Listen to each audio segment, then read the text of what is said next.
real shit.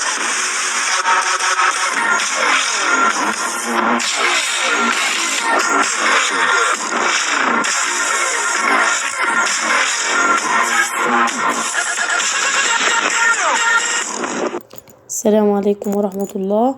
ازيكم عاملين ايه؟ يا رب تكونوا بخير. اهلا ومرحبا بكم شباب اسيوط الجميل في محاضرة البرنسبلز and the objective of the health education. محاضرة يا شباب ايه؟ الليرنينج. المحاضرة مهمة جدا، سهلة مش صعبة خالص. بإذن الله هشرح لكم الثلاث محاضرات اللي هتمتحنوا عليهم بكرة. عذرا على الصوت بتاعي في السنة عشان امبارح كنت مع الفيوم، تقريبا نزلت لهم بتاع 7 فيديوهات والله، يعني في وقت قصير جدا، اللي هو من المغرب تقريبا لحد الساعة 2 بالليل، وانا تسجيل اخلص ده وابعته وبعد كده اسجل التاني، فيعني صوتي رايح، فاعذروني بقى يا شباب. وعذرا انا عارفه والله بتاسف لكم جدا ان انا امبارح كنت المفروض اعمل لكم مراجعه او على الاقل خالص اشرح لكم الديجستيف سيستم في الماده اللي كنتوا بتمتحنوا فيها في الفيسيو، بس حقيقي يعني انشغلت جدا معاهم وهم كانوا محتاجيني جدا، فمعلش اعذروني. يعني عليا ضغط كتير من كل المحافظات، هحاول اكون متواجده مع كل محافظه على قد ما اقدر، بس يعني ان شاء الله خير باذن الله. يلا بينا نبدا. المحاضره سهله جدا مش صعبه خالص، الماده كويسه جدا برضو مش صعبه، ما تقلقوش خالص، اسمعوا بس اللي انا هقوله وعلموا عليه كويس بالماركر بتاعكم والقلم الرصاص، واحفظوهم وثبتوهم كويس علشان باذن الله ده اللي هيجي منهم الامتحان. طلبه الفيوم النهارده فرحوني جدا بكومنتاتهم وبعتوا لي بيقولوا ان هم حلوا كويس جدا، وان الامتحان جاي من الامتحان والتوقعات اللي انا قلتها لهم امبارح، فان شاء الله انتوا كمان تكونوا زيهم بكره كده يا رب. يلا يا شباب نبدا. قال لي اول حاجه يا شباب ايه البرنسبل او المبادئ بتاعه الافكتيف هيلث اديوكيشن. اولا يا شباب ايه هو الهيلث اديوكيشن اصلا؟ قال لي يا شباب الهيلث اديوكيشن ده هو التثقيف الصحي. يعني عارفين ايه لما مثلا بنروح نتكلم احنا كنيرسز او كتمريض عامه، لما بنروح نتكلم مثلا في المستشفى عن نعمل مثلا موضوع وعي كده او حاجه، نتكلم مثلا عن النظافه الصحيه يا شباب النهارده، ونروح بقى نجمع الناس في سواء بقى في المستشفى او في الكوميونيتيز اي حاجه، ونبدا نتكلم معاهم ونقول لهم والله بتعملوا كذا وما بتعملوش كذا، الحاجات دي هو ده اسمه الهيلث اديوكيشن، هو ده التثقيف الصحي. ان انا بقول للناس اللي هي مش واعيه او بعرفها ايه اللي تعمله في كذا، وموضوع مثلا معين بمسكه بتكلم عنه مع الناس، تمام، بعمل لهم ليه هيلث اديوكيشن. هو ده الهيلث اديوكيشن يا شباب. اول حاجه يا شباب الهيلث اديوكيشن ليه مبادئ، ماشي، او بتاعه الافكتيف ان هو يكون يعني البرنسبل اوف الافكتيف هيلث اديوكيشن. الهيلث اديوكيشن ده لو انا عايزاه يكون فعال، يعني ايه فعال؟ يعني يا شباب ان هو يكون ايه لما اجي اشرح موضوع معين او توبك معين للناس تكون متواجده وفعاله معايا، تمام. ايه المبادئ بقى عشان ما نطولش الفيديو، انا عايزه برضو اتكلم في الحاجات المهمه للامتحان بس. قال لي اول حاجه يا شباب عندنا، اول حاجه الانترستد ايه، انترستد مانر، تمام، انترستد مانر ان الطريقه نفسها تكون ايه مهمه. تاني حاجه ريدنس اوف الليرنر اللي هو المتعلم يعني. بوزيتيف مانر، تمام. براكتيكال نوليدج اللي هي المعرفه الايه العمليه. واخر حاجه ورقم 5 من ضمن الافكتيف او المبادئ اللي بتاثر على الهيلث اديوكيشن بتاع يا شباب كلاسيفيكيشن اوف الهيلث اديوكيشن، التقسيم بتاعه نفسه، تمام. يلا يا شباب نبدا. اول حاجه يا شباب عندنا الانترستد مانر. بيقول يا شباب في الانترستد مانر دي اللي هو المفروض ان الهيلث اديوكيشن لازم يكون imported in an interesting manner، دي مهمه. عذرا على الصوت.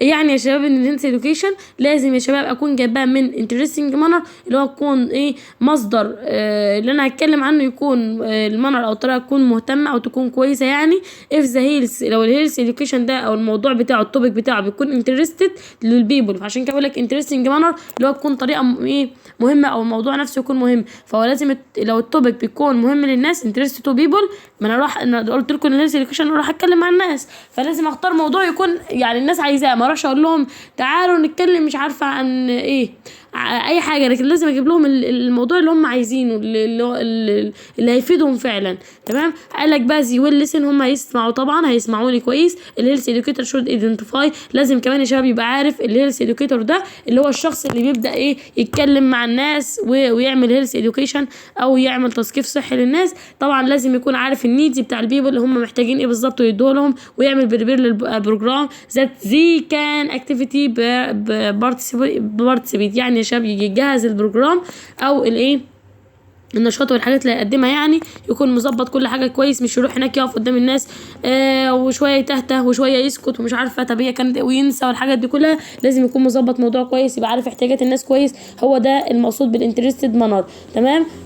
نعرف يا شباب الخمسه، نعرف ان الحاجات اللي بتاثر عند الانترستد مانر: الريدنس وفي الليرنر اللي هو المتعلم نفسه، قراءته اصلا اللي هو بيقول يا شباب لو الليرنر ده، ندخل على تاني عامل وفي الاخر هقول اختصرهم لكم. يعني الريدنس اوف ليرنر، لو المتعلم ده يا شباب لازم يكون ماست فيل كومفورتابل، لازم يكون مرتاح اند ويلنج تو بارتيسيبيت، وعايز يشارك معايا في البابليك هيلث بروجرام، في البروجرام اللي انا بعمله ده. يقعد يسالني مش عارفه، عايز يفهم دي لا مش عارفه اشارك واقول مش عارفه فلازم لو هو فاهم ومرتاح معايا في الموضوع اللي انا بتكلم فيه يا شباب، انا كهيلث اديوكيتور وفهمته كويس، هيبدا يشارك معايا ويعمل بارتيسيبيت وهيكون مرتاح. تمام. ده المقصود بالريدنس اوف الليرنر. رقم 3 يا شباب البوزيتيف مانر. يا شباب ايه البوزيتيف مانر؟ اكيد حاجه ايجابيه. تمام. بقول البوزيتيف ستيتمنتس، الجمل اللي بتكون ايجابيه بتكون فعاله اند وركابل وبتعمل زي النيجاتيف ستيتمنتس. ده طبيعي لو انا اخترت، طبيعي وانا بختار الموضوع اللي هتكلم عنه، واختار كمان الجمل اللي تكون فيه تكون بسيطه، تكون سهله، تكون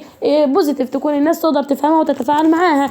طبعا هتكون هتكون افكتيف وفعاله والناس هترتاح لها او هتفهمها عن النيجاتيف ستيتمنتس. برده حاجات بديهيه، كل الحاجات سهله جدا، مفيش اي حاجه خالص. ركزوا معايا وصحصحوا معايا يا شباب.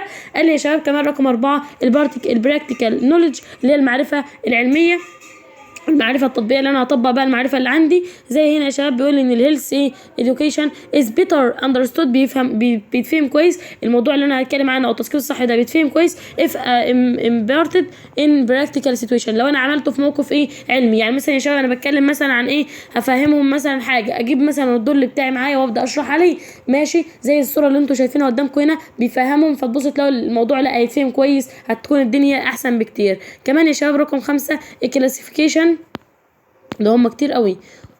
يعني هو هنا بيتكلم كام؟ هم مش 5 بس، ده هم 13 حاجه. طيب هنكملهم. تمام. طيب قال لي يا شباب رقم 5 كلاسيفيكيشن اوف هيلث اديوكيشن، تصنيف التصنيف الصحي ده. قال السبجكت ماتر امبارتد ان هيلث اديوكيشن must be classified according to the common interest of الجروب والليفل بتاع الاديوكيشن. يعني يا شباب انا لازم اعمل كلاسيفيكيشن او اعمل تقسيمه او تصنيف للحاجات دي حسب الجروب والليفل بتاع الاديوكيشن، مستوى التعليم بتاع الناس دي، زي الكالتشر اللي هم ثقافتهم، العمر بتاعهم. يا ترى مثلا بشرح للناس مثلا في متوسط العمر بتاعهم بيكون 20 سنه، طب بيكون 30، طب بيكون مش عارفه الثقافه، هل هم متعلمين ولا لا؟ فده المقصود بالكلاسيفيكيشن اوف الهيلث اديوكيشن. تمام. لازم اكون عامله تصنيفهم كويس. طب البيتر كوميونيكيشن يا شباب، قال لي يا شباب اول حاجه اللغه اللي انا بستخدمها لازم تكون سهله. انا لو ما استخدمتش لغه سهله يا شباب and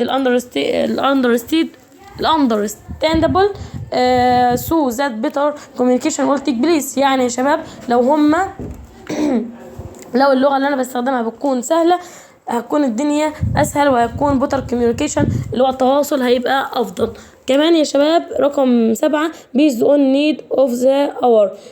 Health education must cover the most required topics according to the current needs. يعني يا شباب التثقيف الصحي ده لازم يغطي معظم الحاجات او الموضوعات المتطلبه طبقا للكرنت نيدز، الاحتياجات اللي احنا عايزينها في العصر الحالي بتاعنا ده. للكرنت نيدز ده مين؟ البيزد اون النيد اوف ذا اور. يعني اصلا ما بيقول لي اوف ذا اور اللي هو احنا في الساعه دي او في العصر الحالي بتاعنا. المقصود بالاور ده مش مقصود اللي هو الساعه دي دلوقتي على طول، مش اللي هو الساعه مثلا دلوقتي 7، مش لازم الساعه 7 احنا محتاجين دلوقتي، لا، يقصد ان هو في العصر عامه او في الوقت الحالي بتاعنا احنا بنكون محتاجين لازم الموضوعات اللي انا هتكلم عنها تكون بتغطي الاحتياجات دي وبتعمل لي كفر. تمام.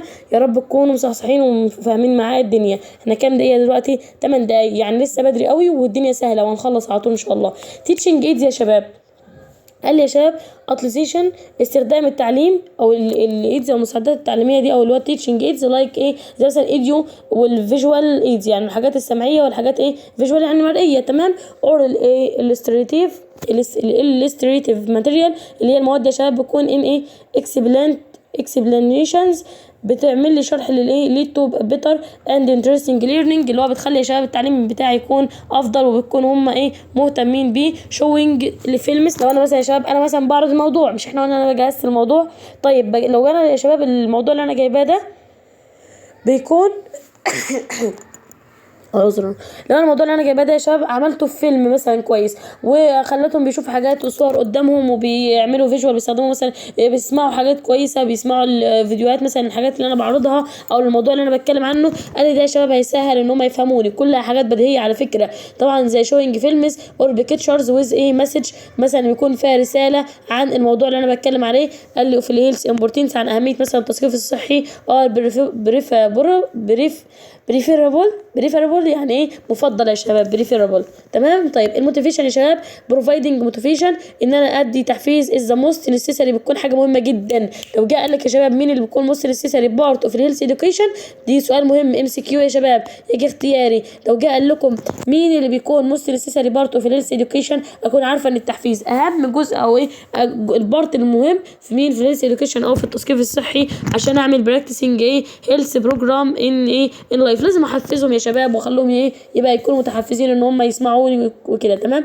رقم 10 يا شباب من ضمن الحاجات اللي بتافكت على الهيلث اديوكيشن، قال لي السوشيالي اكسبتد. طبعا انا بتكلم بسرعه علشان نلحق نخلص واشرح لكم الاثنين التانيين، وعشان الفيوم عندهم امتحان بكره كمان عملي، فيعني ضغط كتير جدا. محافظه قنا مستنياني بقى لها اسبوعين ما شرحت لهمش اي حاجه، فبني سويف سوهاج، فيعني الدنيا بايظه خالص. فطبعا انتوا قدامكم الاوبشن ان انتوا تسرعوا الفيديو اكتر او ايه او تبطئوا اكتر. وطبعا لسه ما عملتش لايك، حضرتك مستني ايه الكومنتات الجميله بتاعتكم الشباب الاسيوط، عايزه كومنتات جميله زيكم كده. شفت طبعا في شباب الفيوم امبارح كان مكسر اليوتيوب كومنتات ولايكات، فيعني ادعموني. وباذن الله مكمله معاكم ان شاء الله في كل المواد. وكمان حاجه ما تنزلوش الفيديوهات يا شباب، انتوا افتحوا النت او افتحوا الواي فاي بتاعكم او الداتا بتاعتكم وابداوا اسمعوا الفيديو كده وخلاص، بلاش تنزيل. لان انا لو لقيت حد بينزل بيجي لي الاسماء اللي بتنزل، وبالتالي هبدا اعمل لها الغاء من انها تشوف الفيديو اصلا ولا تسمعه. فمعلش لحد بس عشان القناه ترفع معايا ما تنزلش. تمام. طيب السوشيالي اكسبتد يا شباب نكمل. قال لي يا شباب التوبكس او الموضوعات تشوز ايه according to community participations او participants traditions، اللي هو عن طريق الاعتقادات and المورالز والاخلاق، مثلا زي توبكس لايك كوزس ايه اوف الايدز اللي بتعمل لي مساعده وكده يا شباب. يعني عايز يقول لي الموضوع اللي انا هختاره لازم يكون تبعا لايه للاعتقادات بتاعه الناس والمورالز بتاعه الاخلاق بتاعتها. ما اروحش اجيب لهم مثلا حاجات اخلاقيات او المورالز او التفكير او التراديشن او الاعتقاد بتاع مين، بتاع امريكا مثلا، واقول لهم وهم مش هيفهموه اكيد ولا هيحبوه طبعا، فما ينفعش ده. فلازم اخد بالي من الحته دي كمان. ده معناها سوشيالي اكسبتد، لازم ان هم سوشيالي يعني الناس اللي بره السوشيال ماشي العامه اكسبتد يقبلوا الفكره او الموضوع او المورال او الافكار بتاعتهم ايه، يقبلوا الحاجات اللي انا بتكلم فيها. رقم كمان 11 يا شباب من ضمن الحاجات اللي بتاثر معايا الكريديبيليتي، اللي هو المصداقيه بتاع الموضوع اللي انا بتكلم فيه. لازم اكون صادقه، ما اروحش اقول لهم سوري انا اسف الصوره اللي انا صورتها بالغلط دي ما اروحش اقول لهم يا شباب ان انا مثلا بتكلم عن حاجه معينه واقعد اكذب فيها، اقول لهم ده الدنيا سهله واحنا مثلا عارفين ان احنا في غلاء اسعار والدنيا صعبه، ولا مثلا بقول لهم ده اللحمه مش عارفه لازم نجيب كل اللحمه يا ابني انت بتتكلم في ايه، انتوا بتتكلموا في ايه، اللحمه غاليه والاسعار غاليه لا لازم اقول حاجات تكون كريديبيليتي مصداقيه عشان هم كمان يكون عندهم ثقه ايه عشان يقدروا يسمعوا. نفس الحوار زي مثلا يا شباب انا دلوقتي بكلمكم لازم اقول كلام واقعي، ما اقعدش مثلا اللي هو اقول حاجات انتوا مش هتصدقوها. لازم يكون في ثقه بينك وبين الشخص اللي انت بتشرح له حاجه عشان يقدر يسمعك ويكون فاهمك. فاتمنى ان يكون في ثقه بيننا يعني. طيب الجود يا شباب، الجود هيلث اديوكيشن ماست بي كونستنت يستمر اند كومباتيبل تمام ويز الساينتفك ايه نولج، اللي هو المعرفه يا شباب العلميه بيزد اون ايه فاكتس. لازم تكون المعرفه العلميه اللي انا بقدمها لهم تكون قايمه على حقائق اند كومباتيبل ويز اللوكال كلتشر. انتوا فهموا الحاجه بالعربي يعني مثلا عارفين مصداقيه لازم تكون ان انت ايه بتقدم حاجات فاكتس حقائق بس. يعني هقولها لكم في الاخر. طيب هختصر لكم المحاضره في الاخر تمام عشان ما اقعدش اعيد وفي الاخر مش هتفهموني، فهعيد في الاخر. الرينفورسمنت يا شباب اللي هو التعزيز repetition of the message at intervals in ايه is necessary. دي مهمة ان انا بعمل تكرير للرسالة repetition اللي هو ايه للرسالة اللي انا بقدمها للناس at intervals على فترات، دي بتكون مهمة. تمام. طيب يعني مثلا انا دلوقتي زي ما انا بشرح معاكم دلوقتي عارفين والله الموضوع سهل جدا مش صعب خالص. انا بشرح دلوقتي معاكم المفروض بخلص حاجة وحاجة وحاجة وابدا اراجع على الحاجات دي تاني او اكرر الرسالة اللي انا عايزة اوصلها دي تاني عشان دي بتكون حاجة مهمة. طيب النون رقم 13 known to unknown. يعني ايه known to unknown؟ تعالوا نفهمها لكم بالراحه. انا شايف الهيلث education work must proceed from ايه from the known to the unknown. زي مثلا يا شباب start where the people are and the with what they understand and then proceed to new knowledge. يعني ايه؟ يعني انا دلوقتي يا شباب هبدأ بمين؟ باللي الناس عارفاه. كده انا بدأت من النون، بعد كده ده النون تمام، بدأت من اللي الناس عارفاه، بعد كده هبدأ اقول لهم ايه؟ معلومات جديده نيو نوليدج. يبقى ده كده الايه اللي هو بيكون اندرستاند او اللي هو unknown. فهمتوا ايه بقى نون تو unknown؟ يعني ببدا باللي الناس عارفاه، المعلومات اللي هو موجود عندكم، عشان ما فاهم ما اروحش مثلا اقول لهم ايه طخ كلام انجلش، او اقول لهم مثلا معلومات جديده جدا جدا ادي احنا قاعدين بهايم مش فاهمين حاجه، لو سمحت مش هتفهموا ولا هيكملوا هيسيبوني يوم مش طيب. الحل لا ابدا معاهم وايه واحسسهم ان الموضوع اللي انا هتكلم فيه لا ده موضوع سهل وكويس زي ما انا بدات معاكم الفيديو كده تمام. وبعد كده اقول لهم المعلومات اللي عندهم، بعد كده ابدا اضيف بقى الجديد ايه بتاعي في النص بين الكلام ده وده تمام. هو ده المقصود بالنون تو انون، مهمه جدا. طيب يا شباب الاوبجكتيفز اوف الهيلث اديوكيشن. قبل ما ندخل على الاوبجكتيفز تعالوا الاول نلخص ال 13 عامل اللي بيأثروا على الهيلث اديوكيشن تاني. تعالوا نجيبهم بقى من تحت لفوق. النون تو انون نعلمها بان هي ببدأ بالناس اللي بتكون understand وبعد كده بوصل للنيو نوليدج. يبقى understand اللي هو اللي الناس اللي بتكون start وير اللي هو الناس بتكون فاهمها، بعد كده نيو نوليدج ده اللي ده النون تو unknown. بعد كده شباب reinforcement ان انا بعمل تكرير للمسج احفظها كلها على فترات. دي تيجي MCQ ويجي يقول لك مين هو اللي بيكون بعمل تكرير للمسج على فترات. ده طبعا مقصود بيه reinforcement. طيب المصداقيه نعلمها بان هي بتكون فاكتس ماشي بس تكون زي فاكتس وز ايه حقائق مع اللوكال ايه كلتشر. بس السوشيال اكسبتد طبعا دي الحاجات اللي هم يكونوا متقبلينها مني، ان المعلومات اللي انا بجيبها تكون نعلمها بانها تكون تراديشنز اند مورالز تمام. طيب الموتيفيشن الباقي الرغي بقى اللي في السطور دي كلها عدوه خالص. الحته بتوع 13 عامل دول ما ياخدوش منكم بالظبط 5 دقايق، والله 5 دقايق اللي انا علمت عليهم بس هم اللي تذاكروهم. الكلام اللي حوالين الباقي ده لا هيجي لكم بقى بكره السؤال. طب هتختاروه ازاي من الكلمه؟ انتوا معلمين الاختيار ده بعمله بده. يعني مثلا السوشيالي انت مثلا جايب لك اختيارات وبيقول لك سوشيالي ولا كريديبيليتي ولا موتيفيشن ولا مثلا رينفورسمنت تعرفها منها. سوشيالي لو لقيت في السؤال تراديشن ومورالز تراديشن وايه ومورالز بس يبقى دي السوشيالي، يبقى انا كده صح اجي مختاره ايه سوشيالي. طب لقيت مثلا ايه في السؤال الموتيفيشن نعلمها بايه؟ نعلمها بايه؟ موتيفيشن اللي هو بديله موتيفيشن بيكون ايه موست نيسيسري بارت. طبعا هنعلم ان الموتيفيشن ده نحفظها انها بتكون موست نيسيسري بارت من ايه الاديوكيشن. لو لقيت موست نيسيسري بارت يبقى ده الموتيفيشن تمام. طيب التيتشنج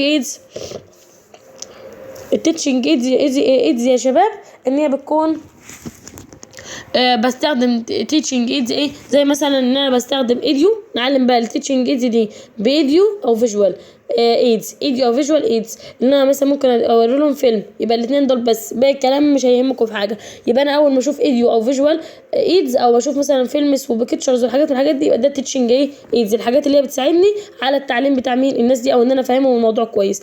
طيب طبعا بتاعت اور دي اللي هو بيزد اون نيد اوف الاور. لو انا لقيتها بتكون كارنت نيدز يبقى دي النيد اوف الاور اللي هو الحاجات الحاليه. انا دايما بشوف المعرفه او النيدز بتاعتهم في الوقت الحالي. البيتر كوميونيكيشن طبعا ده من خلال ان اللغه لازم تكون سهله، يبقى ده التواصل سهل. يبقى لو اللغه سهله والاندرستيبل ايه اللي هو الحاجات مفهومه يبقى ده كده يبقى بيتر كوميونيكيشن. طيب ده كلاسيفيكيشن اوف الهيلث ايه اديوكيشن.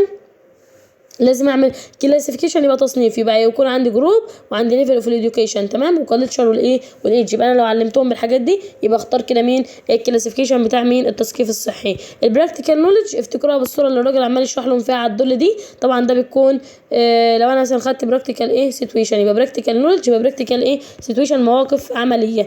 البوزيتيف مانر اللي هو الستيتمنتس اللي بتكون ايه بوزيتيف او ايه ايجابيه عن الايه عن النيجاتيف ستيتمنتس. يبقى انا اعلم البوزيتيف مانر يا شباب بالايه بالبوزيتيف ستيتمنتس اللي هي الجمل اللي انا قلت لهم جمل ايجابيه هيفهموها اكتر. طبعا الليرنر او ريدنس اوف الليرنر ان هو ان انا يكون مرتاح معايا عشان يقدر يتمنى او ويلنج تو ايه بارتيسيبيت. الباقي بقى عدوه خالص ما تعلموش اكتر من الحاجات اللي انا معلم عليها دي.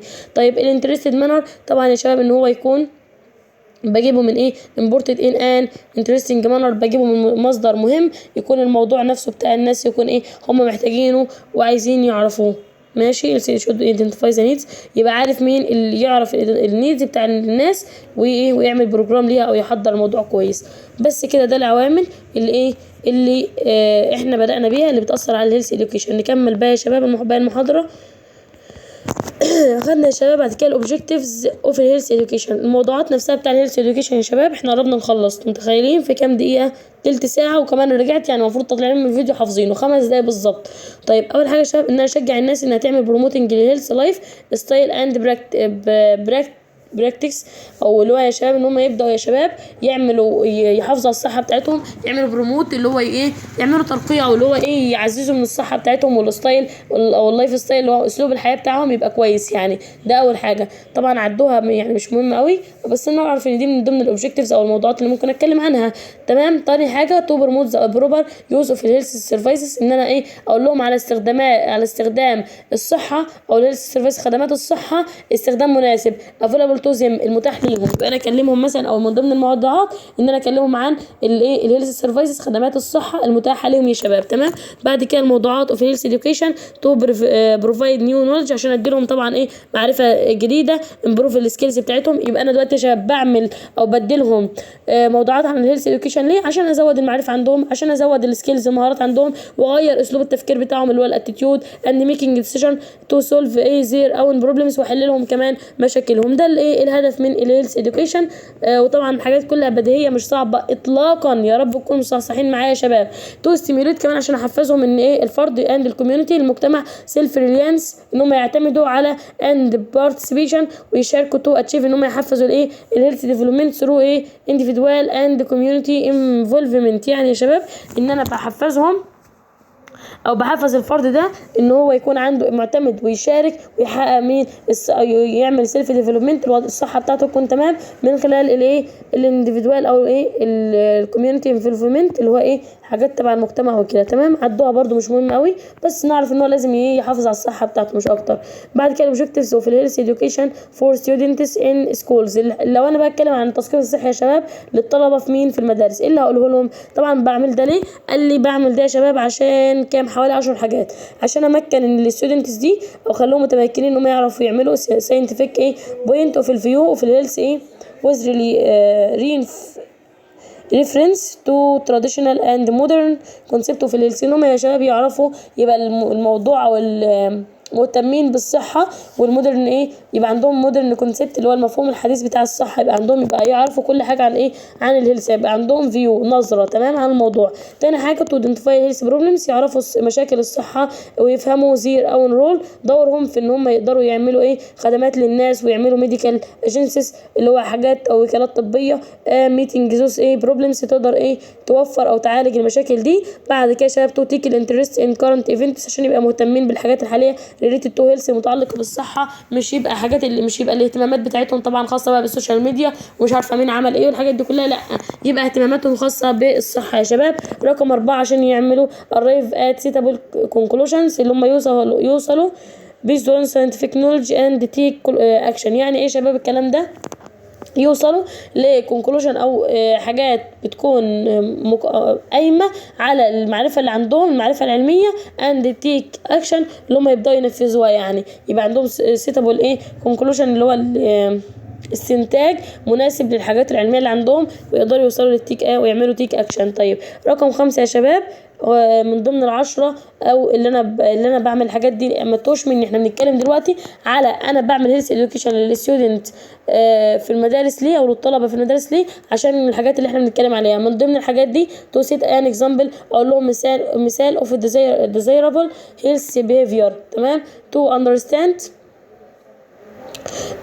زي ذا كوزز اوف البوليوشن، ان هم يفهموا اسباب التلوث الهواء مثلا، التلوث الووتر، تلوث التربه، دي كل حاجات انا عايزاهم يفهموها.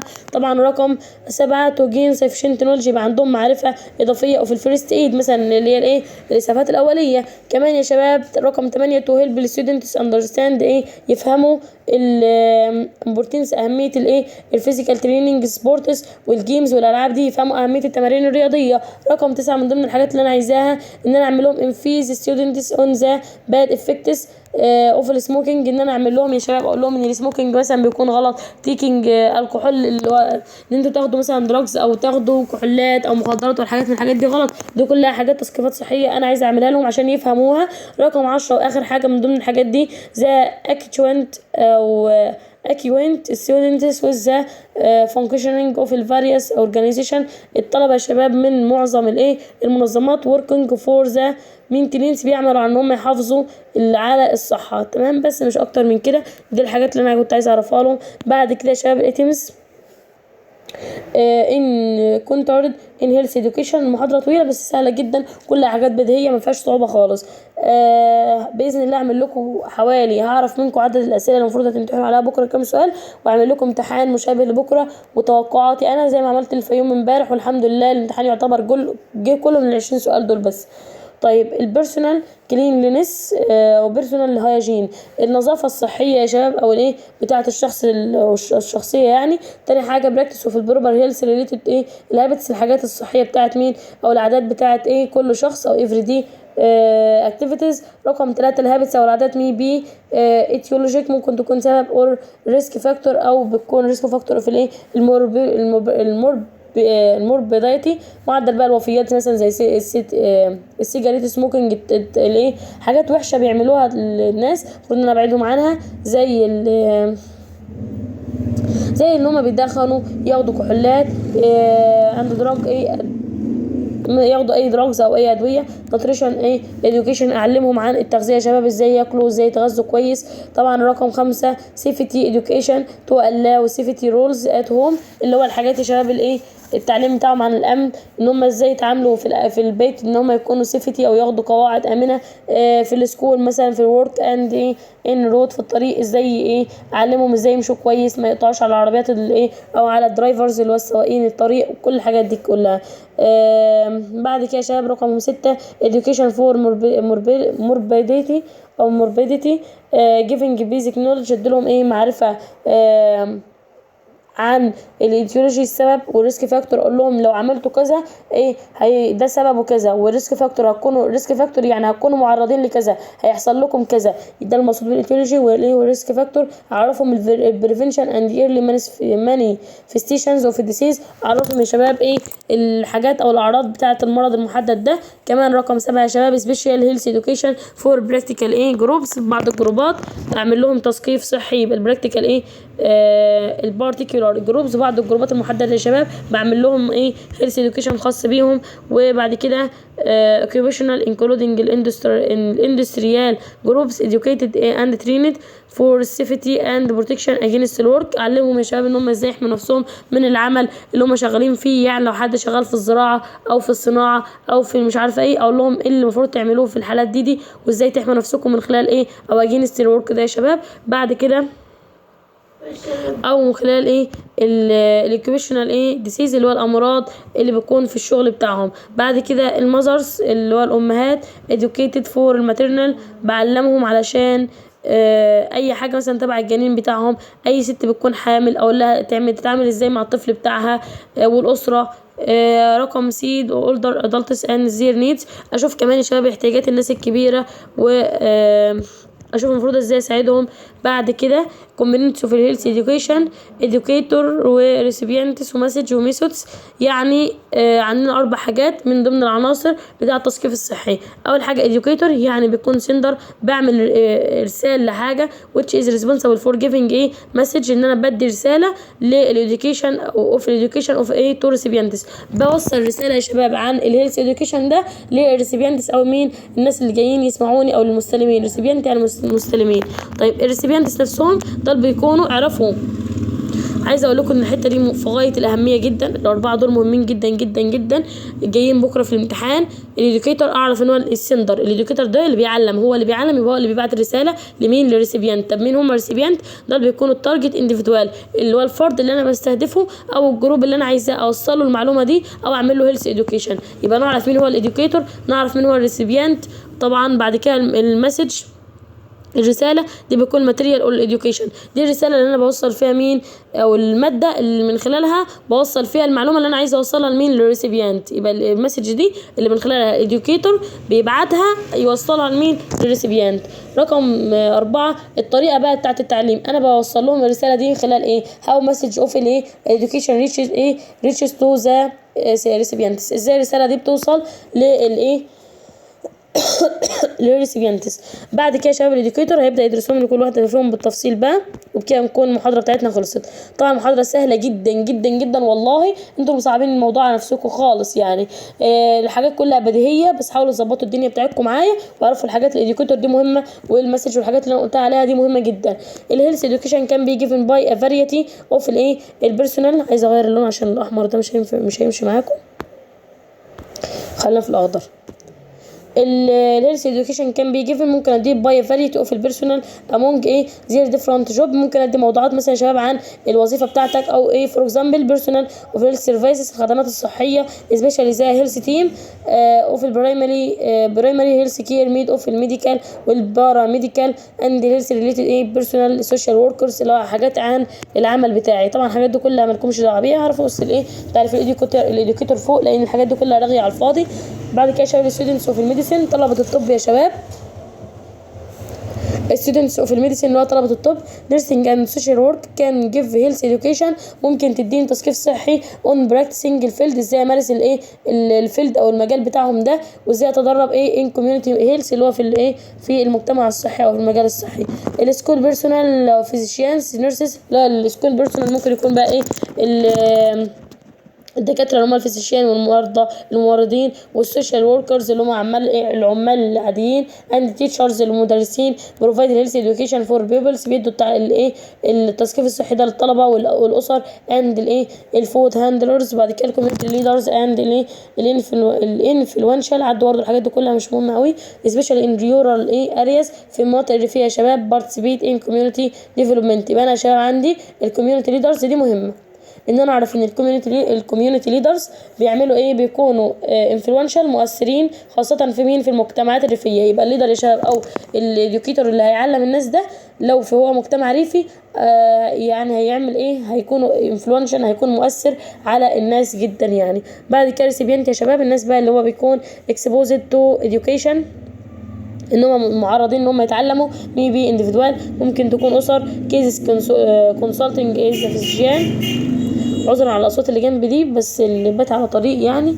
بعد كده شباب ان هو بيكون ايه الجروبز، ممكن تكون ايه جروبز مجموعات سكول تشيلدرن. اعرفوا ان الريسيبيانتس لو هي افراد هتكون زي الكيسز الحالات مين اللي جايه تستشير الدكتور. يبقى تاني كده لو هي افراد هتكون زي مثلا زي مين، مثال على الافراد زي الناس اللي راحت تستشير الدكتور في حاجه معينه تعملها، كونسلتنج زي فيزيشن اللي هو الناس اللي راحت تستشير الايه الدكتور. الجروبات لو هي جروبات هتبقى زي السكول تشيلدرن بتوع المدرسه، اند الاندستريال ايه وركرز عمال اللي ايه شغالين في مصانع او حاجه ماشي من السكان، فده تبقى جروبات. بعد كده شباب فور افكتيف ابروتش ذا اديوكيتور ماست نو، لازم يبقى عارف البيرسونال كاركترستيك، لازم يبقى عارف الشخصيه اللي قدامه، اند سوشيال فاريبلز اللي هي الايه الحاجات اللي بتكون عامه، اوف ريسيبيانتس اللي هم الايه الناس اللي جايين يسمعوني، لازم اكون عارف كل حاجه عنهم. طبعا بعيد الكلام كله تاني، عدوا الحاجات دي كلها ملهاش فايده.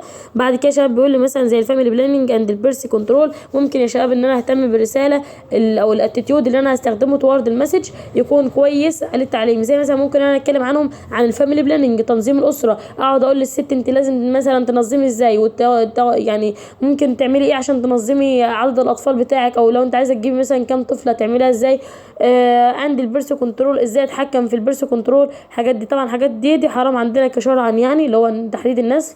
الرسول قال لا ما ينفعش عليه افضل الصلاه والسلام ان انا احدد النسل، ولكن يعني لو انا هتكلم معاهم في الموضوع ده فازاي اتكلم معاهم يعني. بعد كده بيكون attitude and الايه behavior innovation is needed to convey عشان اوصل لهم الايه اوصل للريسيبيانتس المعلومه تو تشينج انتو افافورال. يعني يا شباب ان انا استخدم معاهم اتيتيود يكون كويس، ما يكونش unfavorable اللي هو ما يكونش مفضل بالنسبه لهم، لا ده غلط. لازم استخدم معاهم الاسلوب يكون فيفورابل، يعني يكونوا حابينه. تمام. بعد كده شباب المسج يا شباب دي بتكون ماتيريال اوف education علقها قلناها فوق، which must reach ايه تارجت الانديفيدوال، بتوصل يا شباب للناس اللي انا عايزه اوصلها لهم.